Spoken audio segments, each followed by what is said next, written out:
La mujer alta. Uno de los relatos más sobrecogedores de Pedro Antonio de Alarcón. Lo subtituló Cuento de miedo. ¿Qué sabemos, amigos míos? ¿Qué sabemos? Exclamó Gabriel, distinguido ingeniero de montes, sentándose debajo de un pino y cerca de una fuente, en la cumbre del Guadarrama, a legua y media de El Escorial, en el límite divisorio de las provincias de Madrid y Segovia, sitio y fuente y pino que yo conozco y me parece estar viendo, pero cuyo nombre se me ha olvidado. Sentémonos, como es de rigor y está escrito en nuestro programa, a descansar y a hacer por la vida en este ameno y clásico paraje, famoso por la virtud digestiva del agua de ese manantial y por los muchos borregos que aquí se han comido nuestros ilustres maestros, don Miguel Bosch, don Máximo Laguna, don Agustín Pascual y otros grandes naturalistas.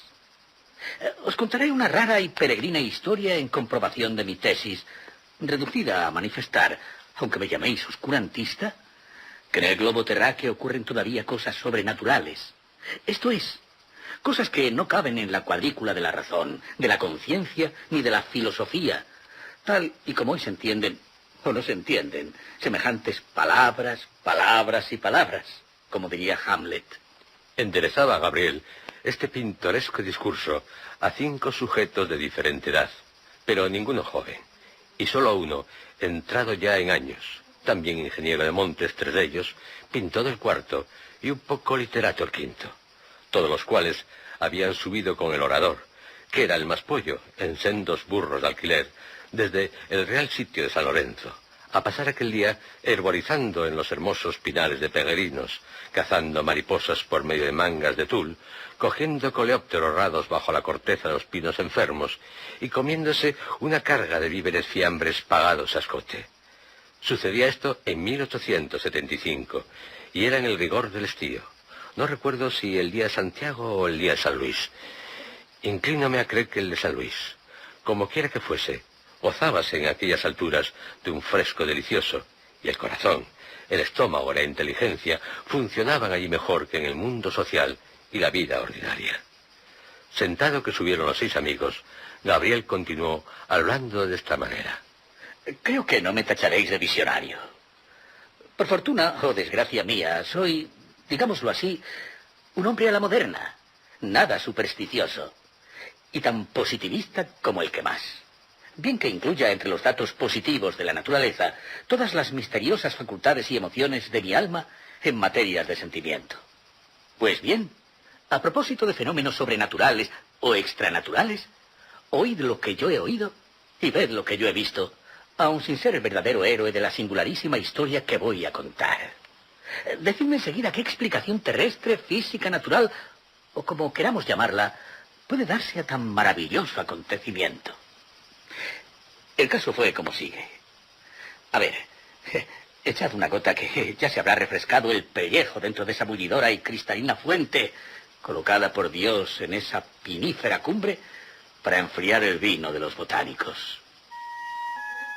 Pues señor, no sé si habréis oído hablar de un ingeniero de caminos llamado Telesforo X, que murió en 1860. Un muchacho andaluz con bigote negro que estuvo para casarse con la hija del marqués de Moreda y que murió de ictericia. Ese mismo.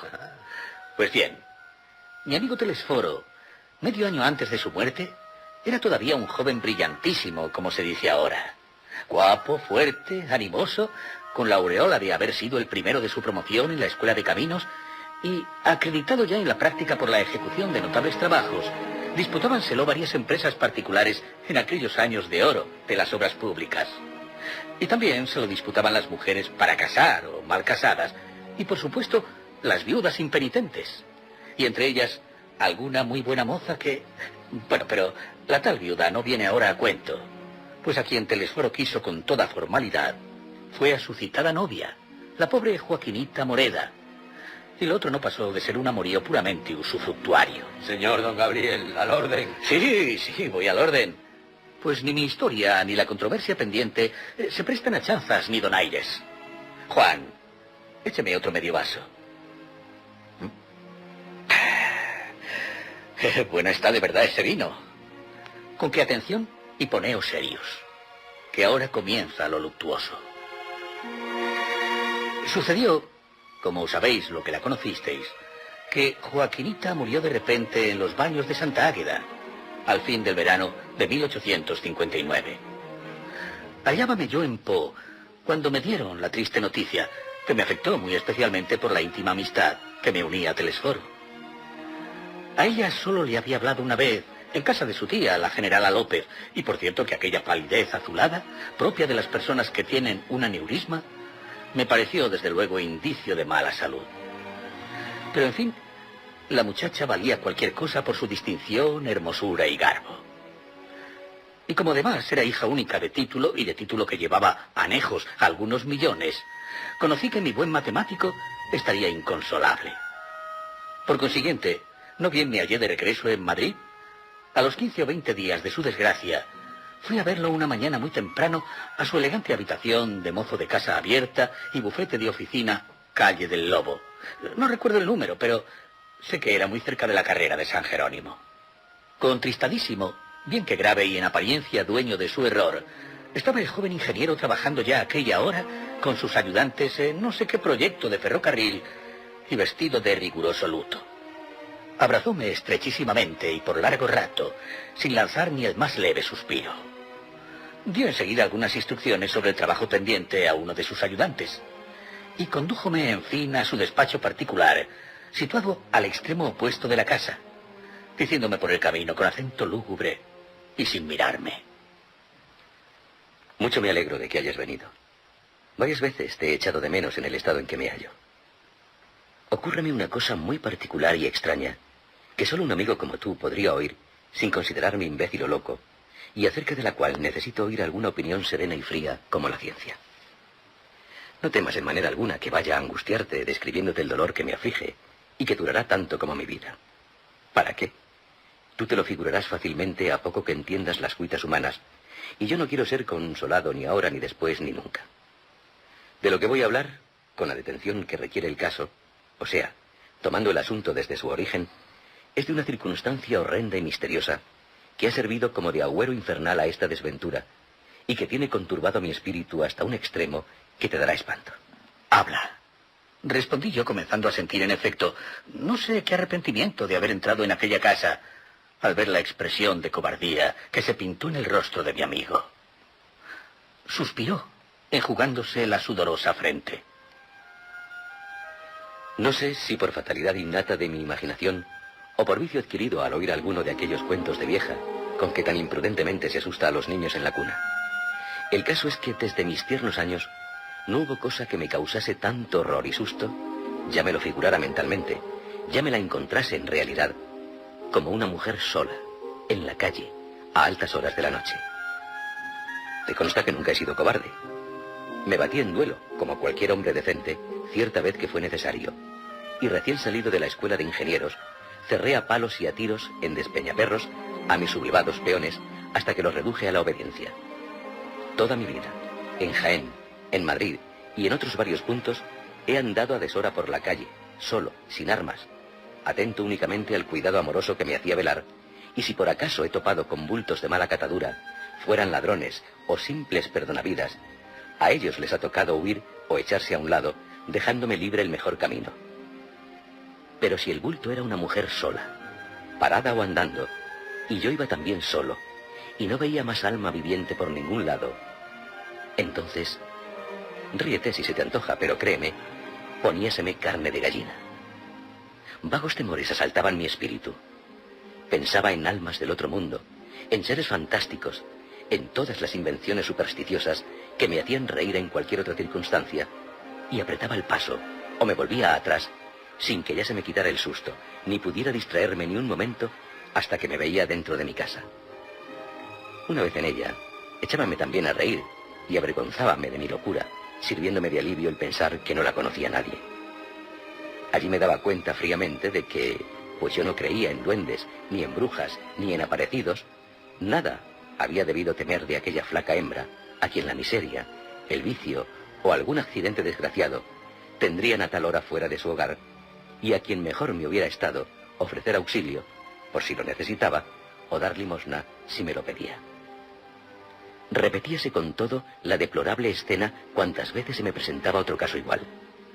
Y cuenta que ya tenía yo 25 años, muchos de ellos de aventurero nocturno, sin que jamás me hubiese ocurrido lance alguno penoso con las tales mujeres solitarias y trasnochadoras. Pero en fin, nada de lo dicho llegó nunca a adquirir verdadera importancia, pues aquel pavor irracional se me disipaba siempre tan pronto como llegaba a mi casa o veía a otras personas en la calle, y ni tan siquiera lo recordaba a los pocos minutos, como no se recuerdan las equivocaciones o necesidades sin fundamento ni consecuencia. Así las cosas, hace muy cerca de 3 años. Desgraciadamente, tengo varios motivos para poder fijar la fecha.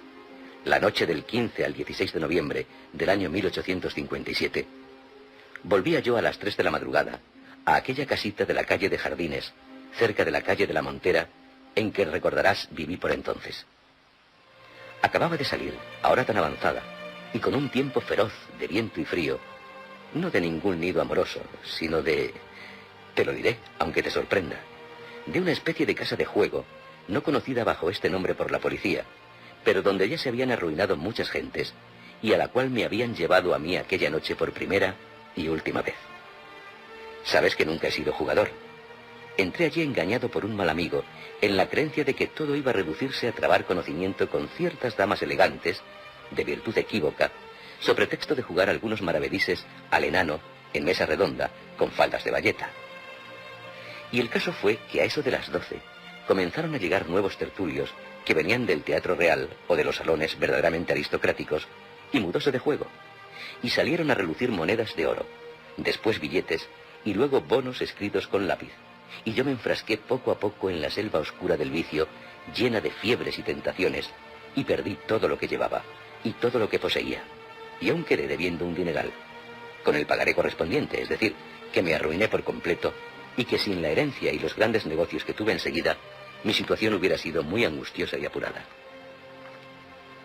Volvía yo, digo, a mi casa aquella noche, tan a deshora, yerto de frío, hambriento, con la vergüenza y el disgusto que puede suponer, pensando, más que en mí mismo, en mi anciano y enfermo padre, a quien tendría que escribir pidiéndole dinero, lo cual no podría menos de causarle tanto dolor como asombro, pues me consideraba en muy buena y desahogada posición. Cuando, a poco de penetrar en mi calle, por el extremo de la de Peligros, y al pasar por delante de una casa recién construida, en la acera que yo llevaba, advertí que en el hueco de su cerrada puerta estaba de pie, inmóvil y rígida, como si fuese un palo, una mujer muy alta y fuerte, como de 60 años de edad, cuyos malignos y audaces ojos sin pestañas se clavaron en los míos como 2 puñales, mientras que su desdentada boca me hizo una mueca horrible por vía de sonrisa. El propio terror o delirante miedo que se apoderó de mí instantáneamente dióme no sé qué percepción maravillosa para distinguir de golpe, o sea, en 2 segundos que tardaría en pasar rozando con aquella repugnante visión los pormenores más ligeros de su figura y de su traje. Voy a ver si coordino mis impresiones del modo y forma que las recibí, y tal como se grabaron para siempre en mi cerebro, a la mortecina luz del farol que alumbró con infernal relámpago tan fatídica escena. Pero me excito demasiado, aunque no sin motivo, como verás más adelante. Descuida, sin embargo, por el estado de mi razón. Todavía no estoy loco. Lo primero que me chocó en aquella que denominaré mujer fue su elevadísima talla y la anchura de sus descarnados hombros. Luego, la redondez y fijeza de sus marchitos ojos de búho, la enormidad de su saliente nariz y la gran mella central de su dentadura, que convertía su boca en una especie de oscuro agujero, y por último, su traje de mozuela de lavapiés, el pañuelito nuevo de algodón que llevaba en la cabeza, atado debajo de la barba, y un diminuto abanico abierto que tenía en la mano y con el cual se cubría, afectando pudor, el centro del talle. Nada más ridículo y tremendo, nada más irrisorio y sarcástico que aquel abaniquillo en unas manos tan enormes, sirviendo como de cetro de debilidad a giganta tan fea, vieja y huesuda. Igual efecto producía el pañolejo de vistoso percal que adornaba su cara, comparado con aquella nariz de tajamar, aguileña, masculina, que me hizo creer un momento, no sin regocijo, si se trataría de un hombre disfrazado. Pero su cínica mirada y asquerosa sonrisa eran de vieja, de bruja, de hechicera, de parca, no sé de qué, de algo que justificaba plenamente la aversión y el susto que me había causado toda mi vida las mujeres que andaban solas de noche por la calle. Dijérase que desde la cuna había presentido yo aquel encuentro. Dijérase que lo temía por instinto, como cada ser animado teme y adivina, y ventea, y reconoce a su antagonista natural antes de haber recibido de él ninguna ofensa, antes de haberlo visto solo con sentir sus pisadas. No eché a correr cuando vi a la esfinge de mi vida, menos por vergüenza o varonil decoro, que por temor a que mi propio miedo le revelase quién era yo, o le diese alas para seguirme, para acometerme, para... no sé. Los peligros que sueña el pánico no tienen forma ni nombre traducibles.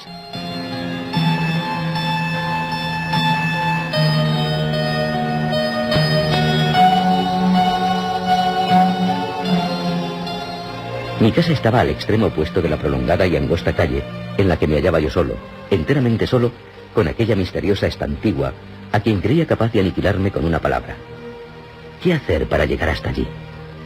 Ah, con qué ansia veía a lo lejos la anchurosa y muy alumbrada calle de la Montera, donde a todas horas hay agentes de la autoridad. Decidí pues sacar fuerzas de flaqueza, disimular y ocultar aquel pavor miserable, no acelerar el paso, pero ganar siempre terreno, a una costa de años de mi vida y de salud, y de esta manera, poco a poco, irme acercando a mi casa, procurando muy especialmente no caer de antes redondo al suelo. Así caminaba. Así habría andado ya lo menos 20 pasos, desde que dejé atrás la puerta en que estaba escondida la mujer del abanico, cuando de pronto se me ocurrió una idea horrible, espantosa, y sin embargo muy racional. La idea de volver la cabeza, a ver si me seguía mi enemiga. Una de dos, pensé con la rapidez del rayo. O mi terror tiene fundamento, o es una locura. Si tiene fundamento, esa mujer habrá echado detrás de mí, estará alcanzándome, y no hay salvación para mí en el mundo. Y si es una locura, una aprensión, un pánico como cualquier otro, me convenceré de ello en el presente caso, y para todos los que me ocurran, al ver que esa pobre anciana se ha quedado en el hueco de aquella puerta, preservándose del frío, o esperando a que le abran. Con lo cual, yo podré seguir marchando hacia mi casa muy tranquilamente, y me habré curado de una manía que tanto me abochorna. Formulando este razonamiento, hice un esfuerzo extraordinario y volví la cabeza. ¡Ay, Gabriel, Gabriel! ¡Qué desventura! La mujer alta me había seguido con sordos pasos.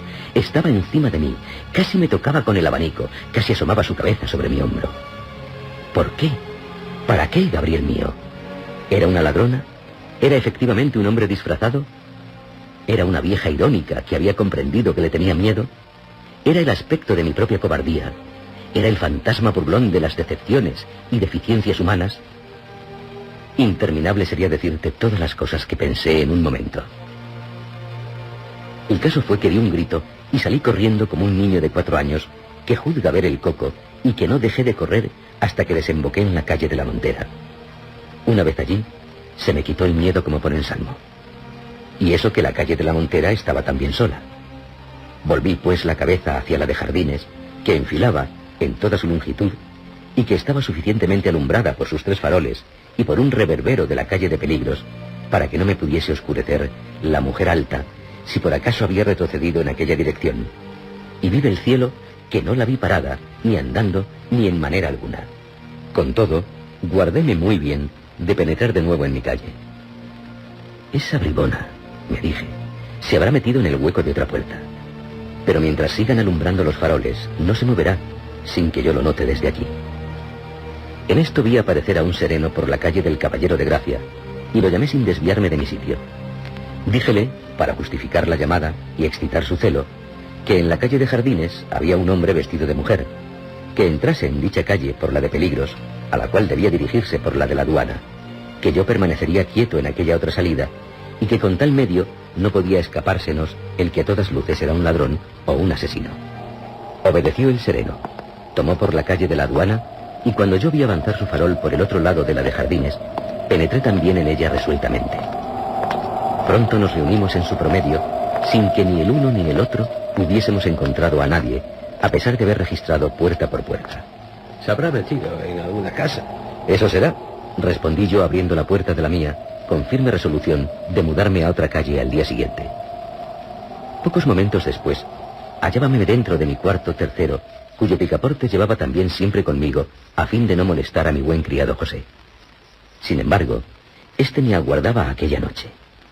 Mis desgracias, del 15 al 16 de noviembre, no habían concluido. ¿Qué ocurre?, le pregunté con extrañeza. Me respondió visiblemente conmovido. Aquí ha estado esperando a usted desde las 11 hasta las 2:30 el señor comandante Falcón, y me ha dicho que si venía usted a dormir a casa, no se desnudase, pues él volvería al amanecer. Semejantes palabras me dejaron frío de dolor y espanto, cual si me hubieran notificado mi propia muerte. Sabedor yo de que mi amadísimo padre, residente en Jaén, padecía aquel invierno frecuentes y peligrosísimos ataques de su crónica enfermedad, había escrito a mis hermanos que en el caso de un repentino desenlace funesto, telegrafiasen al comandante Falcón, el cual me daría la noticia de la manera más conveniente. No me cabía, pues, duda de que mi padre había fallecido. Sentéme en una butaca a esperar el día y a mi amigo, y con ellos la noticia oficial de tan grande infortunio. Y Dios solo sabe cuánto padecí en aquellas horas de cruel expectativa, durante las cuales, y eso es lo que tiene relación con la presente historia, no podía separar en mi mente tres ideas distintas, y al parecer heterogéneas, que se empeñaban en formar monstruoso y tremendo grupo. Mi pérdida en el juego, el encuentro con la mujer alta y la muerte de mi honrado padre. A las 6 en punto, penetró en mi despacho el comandante Falcón y me miró en silencio. Arrojéme en sus brazos llorando desconsoladamente, y él exclamó acariciándome: Llora, sí, hombre, llora. Y ojalá ese dolor pudiera sentirse muchas veces. Mi amigo Telesforo descansó también un momento al llegar a este punto, y luego prosiguió en los términos siguientes. Si mi historia terminara aquí, ¿acaso no encontrarías nada de extraordinario ni sobrenatural en ella? Y podrías decirme lo mismo que por entonces me dijeron dos hombres de mucho juicio, a quienes se la conté: que cada persona de viva y ardiente imaginación tiene su terror pánico, que el mío eran las trasnochadoras solitarias, y que la vieja, de la calle de Jardines, no pasaría de ser una pobre sin casa ni hogar, que iba a pedirme limosna cuando yo lancé el grito y salí corriendo, o bien una repugnante celestina de aquel barrio, no muy católico en materia de amores. También quise creerlo yo así. También lo llegué a creer al cabo de unos meses. No obstante lo cual, hubiera dado entonces años de vida por la seguridad de no volver a encontrarme a la mujer alta. En cambio, hoy daría toda mi sangre por encontrármela de nuevo. ¿Para qué? Para matarla en el acto. No te comprendo. Me comprenderás si te digo que volví a tropezar con ella hace 3 semanas, pocas horas antes de recibir la nueva fatal de la muerte de mi pobre Joaquina. Cuéntame. Poco más tengo que decirte. Eran las 5 de la madrugada, volvía yo de pasar la última noche, no diré de amor, sino de amarguísimos lloros y desgarradora contienda con mi antigua querida, la viuda de T, de quien érame ya preciso separarme por haberse publicado mi casamiento con la otra infeliz, a quien estaban enterrando en Santa Águeda a aquella misma hora. Todavía no era día completo, pero ya clareaba el alba en las calles enfiladas hacia oriente. Acababan de apagar los faroles y habíanse retirado los serenos cuando, al ir a cortar la calle del Prado, o sea, a pasar de una a otra sección de la calle del Lobo, cruzó por delante de mí, como viniendo de la Plaza de las Cortes, y dirigiéndose a la de Santa Ana, la espantosa mujer de la calle de Jardines. No me miró, y creí que no me había visto. Llevaba la misma vestimenta y el mismo abanico que hace 3 años. Mi azoramiento y cobardía fueron mayores que nunca. Corté rapidísimamente por la calle del Prado, luego que ella pasó, bien que sin quitarle ojo, para asegurarme que no volvía la cabeza, y cuando hube penetrado en la otra sección de la calle del Lobo, respiré como si acabara de pasar a nado una impetuosa corriente, y apresuré de nuevo mi marcha hacia acá con más regocijo que miedo, pues consideraba vencida y anulada a la odiosa bruja en el mero hecho de haber estado tan próximo de ella sin que me viese. De pronto, y cerca ya de esta mi casa, acometióme como un vértigo de terror, pensando en si la muy taimada vieja me habría visto y conocido, en si se habría hecho la desentendida para dejarme penetrar en la todavía oscura calle del Lobo y asaltarme allí impunemente, en si vendría tras de mí, en si ya la tendría encima. Vuélvome en esto, y allí estaba, allí, a mi espalda, casi tocándome con sus ropas, mirándome con sus viles ojuelos, mostrándome la asquerosa mella de su dentadura, abanicándose irrisoriamente, como si se burlara de mi pueril espanto. Pasé del terror a la más insensata ira, a la furia salvaje de la desesperación y arrojóme sobre el corpulento vejestorio. Tirélo contra la pared, echándole una mano a la garganta, y me convencí juntamente de que era criatura humana y mujer. Ella había lanzado entre tanto un aullido ronco y agudo, al propio tiempo que me pareció falso o fingido, como expresión hipócrita de un dolor y de un miedo que no sentía. Y luego exclamó, haciendo como que lloraba, pero sin llorar, antes bien mirándome con ojos de hiena: ¿Por qué la ha tomado usted conmigo? Esta frase aumentó mi pavor y debilitó mi cólera. Luego usted recuerda haberme visto en otra parte. Ya lo creo, alma mía. La noche de San Eugenio, en la calle de Jardines hace 3 años. Sentí frío dentro de los tuétanos. ¿Pero quién es usted? ¿Por qué corre detrás de mí? ¿Qué tiene usted que ver conmigo? Yo soy una débil mujer.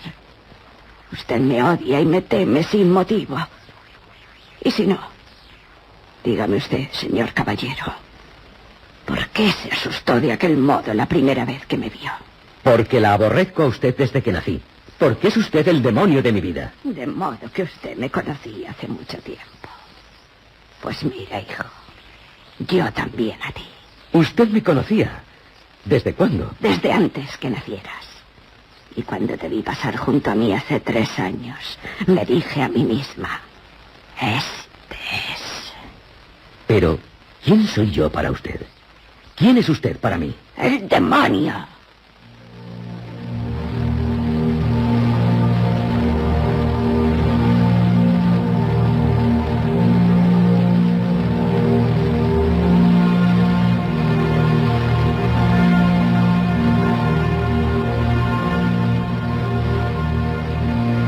Respondió la vieja escupiéndome en mitad de la cara, librándose de mis manos y echando a correr velocísimamente, con las faldas levantadas hasta más arriba de las rodillas y sin que sus pies moviesen ruido alguno al tocar la tierra. Locura intentar alcanzarla. Además, por la carrera de San Jerónimo pasaba ya alguna gente, y por la calle del Prado también. Era completamente de día. La mujer alta siguió corriendo o volando hasta la calle de las Huertas, alumbrada ya por el sol. Paróse allí a mirarme, amenazándome una y otra vez, esgrimiendo el abanico cerrado, y desapareció detrás de una esquina. Cuando entré en mi casa, me encontré con el coronel Falcón, que acababa de llegar para decirme que mi Joaquina, mi novia, toda mi esperanza de dicha y ventura sobre la tierra, había muerto el día anterior en Santa Águeda. El desgraciado padre se lo había telegrafiado a Falcón para que me lo dijese. A mí, que debía haberlo adivinado una hora antes al encontrarme el demonio de mi vida. ¿Comprendes ahora que necesito matar a la enemiga innata de mi felicidad, a esa inmunda vieja que es como el sarcasmo viviente de mi destino? Pero, ¿qué digo matar? ¿Es mujer? ¿Es criatura humana? ¿Por qué la he presentido desde que nací? ¿Por qué me reconoció al verme? ¿Por qué no se me presenta sino cuando me ha sucedido alguna gran desdicha? ¿Es Satanás? ¿Es la muerte? ¿Es la vida? ¿Es el anticristo? ¿Quién es? ¿Qué es?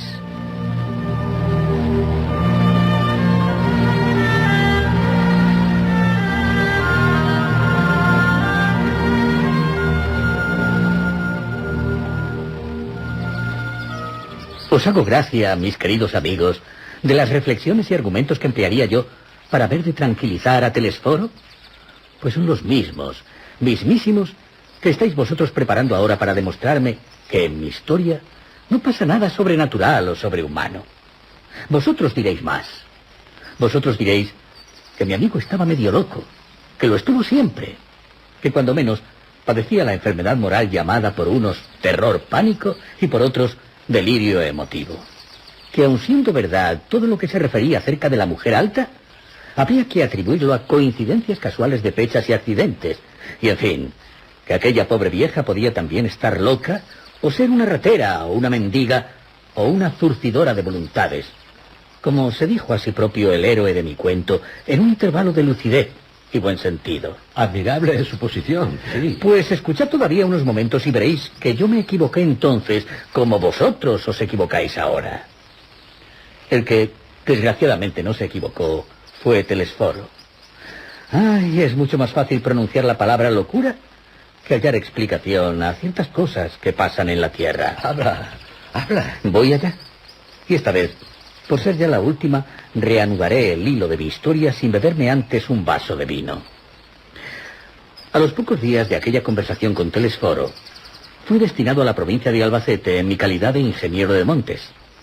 Y no habían transcurrido muchas semanas cuando supe, por un contratista de obras públicas, que mi infeliz amigo había sido atacado por una horrorosa ictericia, que estaba enteramente verde, postrado en un sillón, sin trabajar ni querer ver a nadie, llorando de día y de noche con inconsolable amargura, y que los médicos no tenían ya esperanza alguna de salvarlo.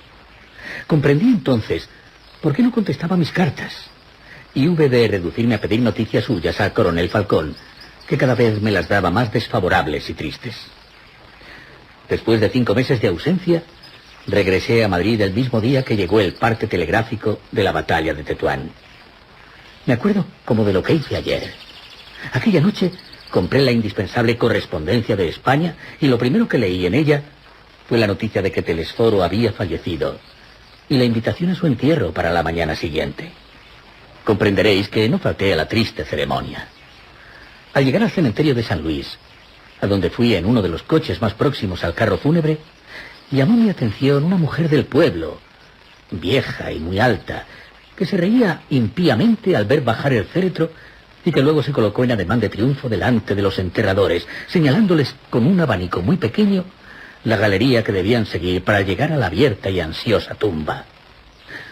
A la primera ojeada reconocí, con asombro y pavura, que era la implacable enemiga de Telesforo, tal y como él me la había retratado, con su enorme nariz, con sus infernales ojos, con su asquerosa mella, con su pañuelejo de percal y con aquel diminuto abanico que parecía en sus manos el cetro del impudor y de la mofa.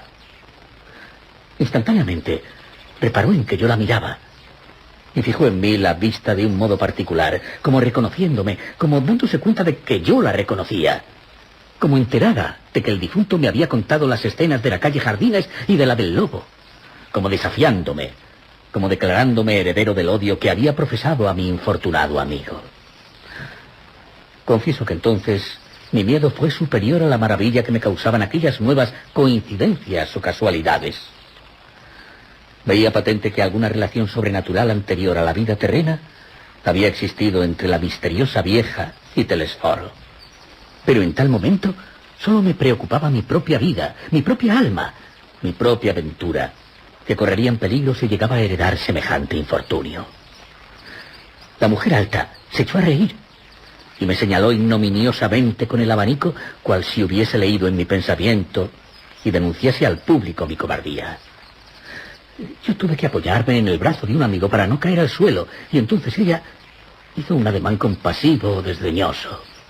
Giró sobre los talones y penetró en el camposanto con la cabeza vuelta hacia mí, abanicándose y saludándome a un propio tiempo, y contoneándose entre los muertos con no sé qué infernal coquetería, hasta que por último desapareció para siempre en aquel laberinto de patios y columnatas llenos de tumbas. Y digo para siempre, porque han pasado 15 años y no he vuelto a verla. Si era criatura humana, ya debe de haber muerto, y si no lo era, tengo la seguridad de que me ha desdeñado. ¿Con qué vamos a cuentas? Decidme vuestra opinión acerca de tan curiosos hechos. ¿Los consideráis todavía naturales? Ocioso fuera que yo, el autor del cuento o historia que acabáis de leer, estampase aquí las contestaciones que dieron a Gabriel sus compañeros y amigos, puesto que, al fin y a la postre, cada lector habrá de juzgar el caso según sus propias sensaciones y creencias. Prefiero, por consiguiente, hacer punto final en este párrafo, no sin dirigir el más cariñoso y expresivo saludo a 5 de los 6 expedicionarios que pasaron juntos aquel inolvidable día en las frondosas cumbres del Guadarrama.